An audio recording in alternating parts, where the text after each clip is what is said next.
بسم اللہ الرحمن الرحیم۔ اللہ تبارک و تعالیٰ کے پاکیزہ نام سے آغاز کرتے ہیں جو بہت مہربان نہایت رحم والا ہے۔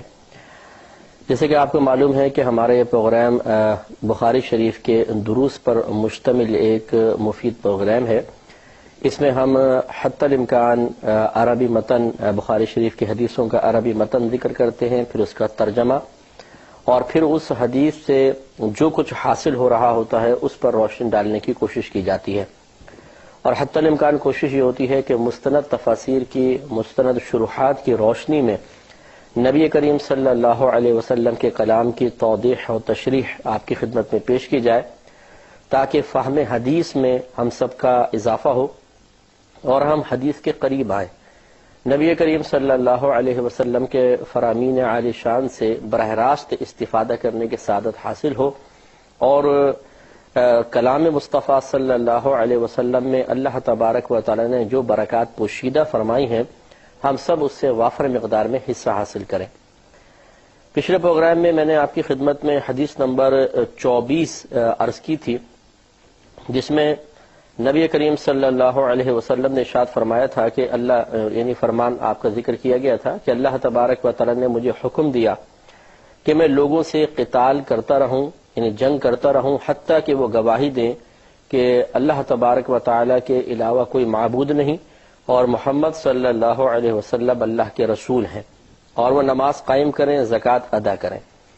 پھر جب وہ یہ کر لیں گے تو وہ مجھ سے اپنے خونوں اور اپنے مالوں کو محفوظ کر لیں گے سوائے حق کے اسلام کے، اور ان کا حساب اللہ تبارک و تعالی پر ہے۔ تو پچھلے پروگرام میں اس کی وضاحت میں کر چکا ہوں کہ اس کا مطلب ہرگز یہ نہیں ہے کہ نبی کریم صلی اللہ علیہ وسلم کو اللہ تبارک و تعالی نے حکم ارشاد فرمایا کہ ہر ایک کو تلوار کے زور پہ آپ کو مطیع و فرما بردار کرنا ہی ہے، بلکہ اس کا مطلب یہ ہے کہ اگر کہیں سے کوئی دشمنی اسلام ظاہر ہوتی ہے اور اسلام کے معاملے میں فتنہ نمودار ہوتا ہے تو رفع فتنہ کے لیے بہرحال مسلمان جنگ کریں گے۔ اسی طریقے سے اگر کہیں اگر بے انصافی ہے، نا انصافی ہوتی تھی، تو پھر چونکہ اسلام بہترین قواعد و ضوابط پر مشتمل ایک مذہب ہے جو زندگی کے ہر شعبے کے بارے میں مکمل تعلیمات فراہم کرتا ہے، اور کوئی بھی قوم والا، کوئی بھی مذہب والا اگر مذہب اسلام کی تعلیمات کو اختیار کر لے، چاہے وہ عقائد سے متعلق نہ ہو، دنیاوی قوانین سے متعلق ہوں، تو وہ معاشرہ ایک بے مثل معاشرہ بنانے میں کامیاب ہو سکتا ہے، یعنی کہ ایسا معاشرہ مارز وجود میں آئے گا کہ جس معاشرے کی مثال پیش کرنا مشکل ہوگا۔ اکثر یورپ کنٹریز میں آج جو ہمیں سکون، اطمینان، ترقیاں نظر آ رہی ہیں، وہ اگر آپ ہماری تاریخ اٹھا کر پڑھ لیں تو ہم یہ دیکھیں گے کہ ہمارے اکابرین نے قرآن و حدیث کی روشنی میں جو کچھ عمل کیا، جس قسم کے اعمال کو اختیار کیا، افعال کو اختیار کیا، تدابیر اختیار کی، تو اس زمانے میں اسی قسم کے ایک معاشرہ مارز وجود میں آیا تھا۔ آج ہم مسلمانوں نے اپنے طریقے چھوڑے، دوسروں نے اختیار کیے، وہ فلاح پا رہے ہیں اور ہم پریشان حال ہیں۔ چنانچہ نبی کریم صلی اللہ علیہ وسلم کا مقصد ہرگز یہ نہیں تھا کہ تلوار کے زور پر اسلام کو پھیلایا جائے، نہ یہ مقصد تھا کہ خواہ جا کے کسی کو مارا پیٹا جائے۔ اگر ایسا ہوتا تو نبی کریم صلی اللہ علیہ وسلم لگاتار جنگ ہی کرتے رہتے، لیکن ایسا نہیں ہوا۔ ہاں، جہاں پر یہ کہیں پہ بھی فتنہ نمودار ہونے کی اطلاع ملی، وہاں ضرور نبی کریم صلی اللہ علیہ وسلم نے رفع فتنہ کی غرض سے یہ معاملہ کیا۔ بہرحال یہ ضرور ہے کہ اسلام تلوار کے زور پر ہرگز نہیں پھیلا ہے، نہ کسی کو اسلام تلوار کے زور پر ہم کسی کو مسلمان کر سکتے ہیں۔ یہ غلط خیال ہے کہ اسلام تلوار کے زور پر پھیلا، اس لیے کہ کوئی بھی اپنے تلوار کے زور پر کسی کے عقائد کی تبدیلی کو ظاہری طور پر تو ممکن بنا سکتا ہے کہ کوئی آپ کے تلوار کے خوف سے زبان سے کہہ دے ٹھیک ہے میں مسلمان ہوتا ہوں، لیکن دل سے کسی کو ہم تلوار کے زور پر اس کے عقیدے کی تبدیلی کا اہتمام نہیں کر سکتے ہیں۔ لہٰذا ایسا نہیں تھا کہ نبی کریم صلی اللہ علیہ وسلم نے تلوار کے زور پر اسلام پھیلانے کی کوشش کی۔ ہاں، یہ ضرور ہے اور یہ ہونا بھی چاہیے کہ چونکہ مذہب اسلام کی تعلیمات ایک کامل ترین تعلیمات ہیں تو یہ پورے دنیا کے اندر عام ہونی چاہیے اور اس کو اختیار کیا جانا چاہیے۔ اگر اب وہ دور نہیں رہا ہے کہ جنگ کے ذریعے یا سختی کے ذریعے ان چیزوں کے بارے میں کسی کو قائل کرنے کی کوشش کی جائے، بلکہ اب تبلیغ دین ہے، تبلیغ دین کے ذریعے بتایا جائے کہ مذہب اسلام کی تعلیمات کیا ہیں اور کس طریقے سے یہ مذہب اسلام آہستہ آہستہ ہمیں جانوروں والی زندگی سے نکال کر واقعی اشرف المخلوقات والی زندگی میں داخل کر دیتا ہے۔ تو خلاصہ کلام یہ ہے کہ اس سے یہ بدگمانی ہرگز نہیں ہونی چاہیے کہ نبی کریم صلی اللہ علیہ وسلم نے تلوار کے زور پر لوگوں کو اپنا مطیع و فرما بردار کرنے کی کوشش کی۔ اس کی میں ایک آپ کو مثال چھوٹی سی دیتا ہوں، اور انشاءاللہ بخاری میں بھی یہ روایت آ جائے گی کہ نبی کریم صلی اللہ علیہ وسلم ایک مرتبہ غزوے سے واپس تشریف لا رہے تھے، تو صحابہ کرام کی اکثر یہ عادت تھی کہ آپ کے لیے کسی سایہ دار درخت کے نیچے تھوڑا سا علیحدہ ہٹ کر کوئی سایہ کا اہتمام کر دیا کرتے تھے، بستر وغیرہ بچھا دیتے تھے، آپ وہاں استراحت فرماتے۔ تو نبی کریم صلی اللہ علیہ وسلم نے اپنی تلوار درخت سے لٹکائی اور آپ وہاں پر آرام فرمانے لگے۔ تھوڑی دیر بعد ایک کافر وہاں پر آ گیا اور اس نے آپ کی تلوار آپ میان سے نکالی اور کہا کہ بتاؤ تمہیں مجھ سے کون بچائے گا؟ نبی کریم صلی اللہ علیہ وسلم نے اپنی زبان حق ترجمان سے فرمایا کہ اللہ۔ اس زبان میں اتنی تاثیر تھی اور اس لفظ کی اتنی ہیبت تھی کہ اس آدمی کا ہاتھ کانپ گیا اور اس کے ہاتھ سے تلوار گر گئی۔ نبی کریم صلی اللہ علیہ وسلم نے وہ تلوار اٹھائی اور فرمایا اب بتاؤ تمہیں مجھ سے کون بچائے گا؟ تو اس نے کہا میں امان چاہتا ہوں، آپ مجھے معاف کر دیں۔ نبی کریم صلی اللہ علیہ وسلم نے ارشاد فرمایا کیا تم اسلام لاتے ہو؟ کہا کہ نہیں، لیکن اتنا آپ سے وعدہ کرتا ہوں کہ کبھی بھی آپ کے دشمنوں کا آپ کے خلاف ساتھ نہیں دوں گا۔ نبی کریم صلی اللہ علیہ وسلم نے فرمایا چلو ٹھیک ہے تم جاؤ۔ تو آپ دیکھیے کہ اگر اسلام کے تلوار کے زور پر اسلام پھیلانا مقصود ہوتا تو وہ شخص قابو میں تھا،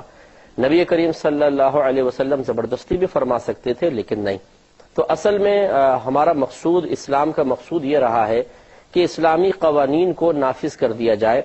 ہر جگہ لوگ اسلامی قانون کے مطابق زندگی گزاریں، تاکہ چونکہ یہ قوانین انسان کے بنائے ہوئے نہیں ہیں بلکہ خالق کائنات کے وضع کردہ ہیں، اس لیے اس کی برکات سے پورا معاشرہ سنور جائے گا اور فتنے، فساد اور کرپشن مکمل طور پہ ختم ہو سکتی ہے۔ لہذا یہ مقصود تھا، ورنہ اور کچھ ایسا فاسد مقصد الحمدللہ اس کے پیچھے نہیں تھا۔ پھر نبی کریم صلی اللہ علیہ وسلم نے صرف 3 چیزوں کا تذکرہ فرمایا کہ کلمہ پڑھ لیں، نماز قائم کریں اور زکوٰۃ ادا کریں۔ حج کا یہاں ذکر نہیں ہے، اسی طرح جہاد وغیرہ کا کوئی ذکر نہیں ہے، کیونکہ جیسے جیسے یہ بتدریج جیسے جیسے اسلام کی احکام نازل ہوتے رہے ویسے ویسے وہ چیزیں اسلام کی علامت اور اسلام کی ضروریات بنتی چلی گئیں۔ مثلا پہلے جیسے مکہ کے اندر نبی کریم صلی اللہ علیہ وسلم جلوہ افروز تھے، اس وقت صرف کلمہ پڑھ لینا ہی، یعنی اللہ تعالیٰ کی وحدانیت کے اقرار اور نبی کریم صلی اللہ علیہ وسلم کی رسالت کو مان لینا ہی اسلام اور ایمان کی علامت تھی۔ پھر جب نماز کا حکم آیا تو نماز بھی علامت بن گئی، زکوٰۃ کا حکم آیا تو زکوٰۃ، حج کا حکم آیا تو حج بھی۔ اس طرح چونکہ ابھی وہ احکام نازل نہیں ہوئے تھے تو نبی کریم صلی اللہ علیہ وسلم نے فقط 3 چیزوں کو علامت قرار دیا جو اس وقت احکام نازل ہو چکے تھے۔ اور پھر سرکار نے فرمایا کہ جس نے یہ کر لیا وہ اپنے خون اور اپنے مال مجھ سے محفوظ کر لے گا، اس لیے کہ اگر کوئی یہ اسلام کی تعلیمات کو اختیار نہیں کرتا اور پھر وہ دشمنوں کے ساتھ مل کر مسلمانوں سے مقابلہ کرتا ہے یا ویسے ہی مسلمانوں کے خلاف، اسلام کے خلاف کوئی کارروائی کرتا ہے تو پھر ان کے ساتھ جہاد بھی کیا جائے گا، قتال کیا جائے گا، اور اس میں وہ ان کے یقینی سی بات ہے خون بہے گا۔ اور پھر جب مسلمان حملہ کرتے ہیں تو جو کفار کا مال ہاتھ میں آتا ہے وہ مسلمانوں کا حق بن جاتا ہے کہ وہ اس کو قبضے میں لے سکتے ہیں، جس کو مال غنیمت کہتے ہیں۔ تو یہی نبی کریم صلی اللہ علیہ وسلم کے کہنے کا مقصود تھا کہ جو اسلام لے آیا تو اس نے اپنے خون بھی مجھ سے محفوظ کر لیے اور اپنے اموال بھی مجھ سے محفوظ کر لیے، لیکن پھر فرمایا کہ الا بحق الاسلام،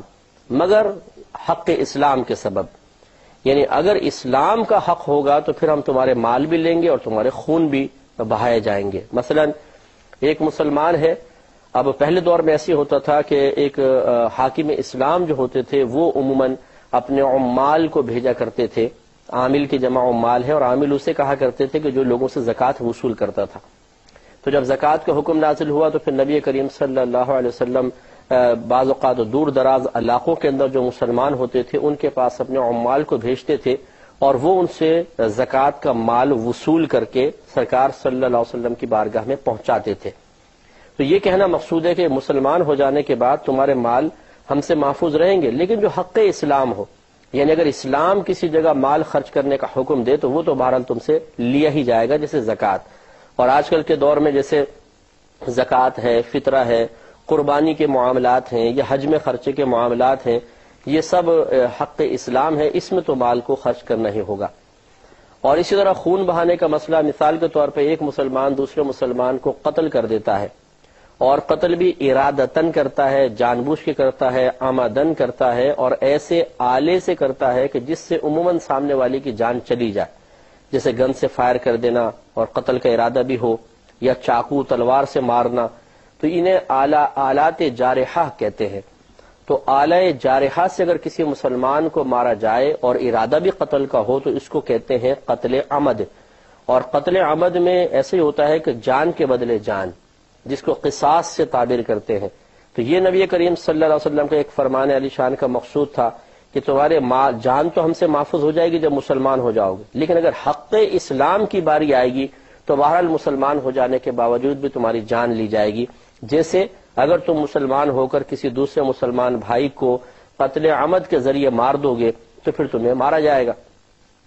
اسی طریقے سے ہمارے مذہب اسلام میں شادی شدہ زانی کی سزا یہ ہے کہ اس کو پتھر مار مار کے سنگسار کر دیا جائے، جس کو رجم کرنا کہتے ہیں، کیونکہ وہ ایک مثال کے طور پہ خود شادی شدہ ہے، یا اور جس سے اس نے زنا کیا مثال کے طور پہ وہ بھی اگر شادی شدہ ہے، تو یہ دو اصل میں افراد اپنے خاندان میں خیانت کے مرتکب ہوئے ہیں، اور یہ اتنا بڑا بگاڑ ہوتا ہے بسا اوقات کہ اس کے اثرات بہت دور تک پہنچتے ہیں۔ تو مذہب اسلام نے اس کی مکمل طور پہ بیخ کرنی اور روک تھام کے لیے ایک ایسی سزا مقرر کر دی ہے کہ جس سزا کے بارے میں سن کر ہی انسان خوفزدہ ہو کر اس عمل سے دور ہو جائے، اور وہ رجم کرنا ہے۔ اب دیکھیں نبی کریم صلی اللہ علیہ وسلم نے اگرچہ یہ فرمایا ہے کہ جب تم یہ کلمہ پڑھ لو گے اور زکوٰۃ ادا کرو گے، نماز ادا کرو گے تو اپنے خون مجھ سے محفوظ کر لو گے، لیکن حق اسلام تو باقی ہے، لہٰذا اگر کوئی مسلمان ہو جانے کے باوجود اور شادی شدہ ہونے کے ساتھ ساتھ زنا کا مرتکب ہوگا تو پھر اس کو رجم ضرور کیا جائے گا، اور یہ حق اسلام کی وجہ سے ہوگا۔ تو خلاصہ کلام یہی ہے کہ جو نبی کریم صلی اللہ علیہ وسلم کے دور مبارکہ میں خصوصی طور پر کلمہ پڑھ کے اسلام میں داخل ہو گیا، اس نے اسلام کی ظاہری علامات کو اختیار کر لیا، تو اب اس جہت سے اس کو نہیں مارا جائے گا کہ وہ جیسے کفار کو جس جہت سے مارا جاتا ہے یا ان سے جہاد کیا جاتا ہے، مقابلہ کیا جاتا ہے، بلکہ ہاں اگر اسلام کی سزاؤں کا کوئی معاملہ ہوگا، وہ اسلام کے تعلیمات کے خلاف کوئی ایسا کام کر بیٹھے گا کہ جس کام کی سزا مال کا خرچ ہے یا موت ہے، تو پھر اس کو بہرحال مال بھی دینا پڑے گا اور جان بھی دینی پڑے گی۔ اور پھر ارشاد فرمایا وَحِسَابُهُمْ عَلَى اللَّهِ، اور اس کا حساب اللہ تبارک و تعالیٰ پر ہے۔ یہ اشارہ ہے اس طرف کہ بالفرض اگر کوئی حق اسلام میں کوتاہی کا مرتکب ہو اور اس کو دنیا میں سزا نہ مل سکے تو پھر اس کا حساب اللہ تبارک و تعالیٰ پر ہے۔ یعنی مثال کے طور پہ کسی نے کسی کو جان بوجھ کر قتل کیا لیکن قاتل پکڑا نہیں گیا، تو اب یہ نہیں ہے کہ وہ قاتل کا اگر خون ہمارے دنیاوی سزا کے اعتبار سے محفوظ رہا، بچ گیا، تو اب وہ اللہ تعالیٰ کی بارگاہ میں بھی پکڑا نہیں جائے گا، نہیں، اس کا حساب اللہ تعالیٰ پر ہے۔ اسی طریقے سے آج کل کے دور میں جیسے کہ اب وہ دور نہیں رہا کہ حاکم اسلام سب کی زکاتوں کا حساب رکھتے تھے، کس کے پاس کتنا مال ہے اور کتنا مال اس نے بطور زکات پچھلے سال دیا تھا، اس سال کتنا ہے، پورا حساب و کتاب کروایا جاتا تھا۔ اب وہ دور نہیں ہے، تو لہٰذا اگر کوئی زکات صاحب نصاب ہونے کے باوجود زکات ادا نہیں کرتا ہے اور اب کوئی ایسا سسٹم نہیں کہ اس کو پکڑا جائے، تو اس کا حساب پھر اللہ تعالیٰ پر ہے، وہ بروز قیامت اس کا حساب و کتاب دے گا۔ اور یا پھر مطلب یہ ہے کہ مثال کے طور پہ اگر کسی کو سزا مل بھی گئی، جیسے قصاص میں سزا مل جاتی ہے، قصاصاً سزا کسی کو مل گئی قتل عمد میں یا اور کسی رجم وغیرہ میں، لیکن اس نے اللہ تعالیٰ کی بارگاہ میں توبہ نہیں کی، کیونکہ عند الاحناف یعنی احناف کے نزدیک جتنی بھی حدود جاری ہوتی ہیں یہ حدود اصل میں اس گناہ کا کفارہ تو ہوتی ہیں لیکن توبہ نہیں ہے۔ تو جو اللہ تعالیٰ کے حق میں کوتاہی کی گئی ہے، کیونکہ بندوں کے حق میں کوتاہی کے ساتھ ساتھ ایک اللہ کے حق میں بھی کوتاہی ہوتی ہے، تو بندے کے حق میں جو کوتاہی ہوئی اس کا کفارہ تو یہ سزا بن گئی، لیکن جو اللہ تبارک و تعالیٰ کے حق میں کوتاہی ہوئی اس کا کفارہ یا اس کا بدلہ توبہ ہوگی۔ تو یہ سرکار مدینہ صلی اللہ علیہ وسلم کے کہنے کا مقصود ہے کہ اگر کسی شخص کو مسلمان ہونے کے باوجود سزا دے دی گئی، حد جاری کر دی گئی، لیکن اس نے توبہ نہیں کی، تو اس کا حساب پھر اللہ تبارک و تعالی پر ہے، چاہے تو اس کو بخش دے اور چاہے اس کو سزا دے۔ 25ویں حدیث کی طرف آتے ہیں۔ امام بخاری رحمۃ اللہ علیہ نے باب کو عنوان قائم کیا ہے کہ من قال ان الایمان هو العمل، اس شخص کا باب جس نے کہا کہ ایمان وہ عمل ہی ہے، یعنی ایمان عمل کا ہی نام ہے۔ اگر آپ کو یاد ہو تو کتاب الایمان کے آغاز میں ہم نے آپ کو بتایا تھا کہ احناف کے نزدیک ایمان صرف تصدیق بالقلب کا نام ہے، یعنی ایک مسلمان اپنے دل سے اگر اس بات کی تصدیق کر دیتا ہے، اس بات کو کا یقین رکھتا ہے، اس بات کو سچا قرار دیتا ہے کہ نبی کریم صلی اللہ علیہ وسلم اللہ تبارک و تعالی کی بارگاہ سے جو کچھ لے کر آئے وہ بالکل حق اور سچ ہے، تو یہ گویا کہ صاحب ایمان ہے، اسی کا نام ایمان رکھا جاتا ہے۔ اور ہمارے نزدیک عمل ایمان کے اندر داخل نہیں ہے، ایمان کا کوئی جز نہیں ہے۔ ہاں، عمل سے ایمان طاقتور بھی قوی بھی ہو سکتا ہے، اور بے عملی سے ایمان کمزور ضعیف ہو سکتا ہے، لیکن یہ باقاعدہ ایمان کا جز نہیں ہے۔ جبکہ امام بخاری رحمۃ اللہ علیہ اور اسی طرح امام شافعی رحمۃ اللہ علیہ بھی اس بات کے قائل ہیں کہ ایمان باقاعدہ، یہ عمل باقاعدہ ایمان کا جز ہے، اس لیے انہوں نے یہ باب باقاعدہ قائم کیا ہے بطور دلیل سمجھ لیں کہ من قال ان الایمان هو العمل، کہ اس شخص کا باب جس نے یہ کہا کہ بے شک ایمان وہ عمل ہی ہے، یعنی عمل اور ایمان ایک ہی چیز ہے۔ اس پر حدیث پاک لے کر آئے ہیں حضرت ابو ہریرہ رضی اللہ تعالی عنہ سے روایت کیا گیا ہے، وہ کہتے ہیں کہ ان رسول اللہ صلی اللہ علیہ وسلم سئلا، کہ بے شک نبی کریم صلی اللہ علیہ وسلم سے سوال کیا گیا، ای العمل افضل، یا رسول اللہ صلی اللہ علیہ وسلم کون سا عمل سب سے افضل ہے؟ فقال، تو آپ نے ارشاد فرمایا، ایمان باللہ ورسولہ، اللہ تبارک و تعالی اور اس کے رسول پر ایمان لانا۔ قیل ثم ماذا، کہا گیا پھر اس کے بعد کون سا ہے؟ قال الجہاد فی سبیل اللہ، آپ نے ارشاد فرمایا کہ اللہ تبارک و تعالی کی راہ میں جہاد کرنا۔ قیل ثم ماذا، پھر کہا گیا کہ اس کے بعد کیا ہے؟ ارشاد فرمایا کہ حج مبرور، حج مبرور۔ تو تین چیزیں یہاں ذکر کی۔ امام بخاری رحمۃ اللہ علیہ اس حدیث سے یہی استدلال کر رہے ہیں کہ سرکار نے دیکھیں اللہ تعالیٰ اس کے رسول پر ایمان لانا، اسے بھی ایمان قرار دیا، کیونکہ سوال ہی کیا گیا تھا کہ ای العمل افضل، کون سا عمل افضل ہے، تو ایمان لانے کو بھی سرکار نے فرمایا کہ ایمان لانا ایک افضل عمل ہے۔ تو اس لیے ایمان اور عمل ایک ہی چیزیں گویا کہ آپ نے ثابت کرنے کی کوشش کی ہے، لیکن ہمارے نزدیک عمل ایمان کا جز نہیں ہے۔ اس حدیث پہ انشاءاللہ کلام ضرور ہوگا، لیکن نیکسٹ پروگرام میں وآخر دعوانا ان الحمدللہ رب العالمین۔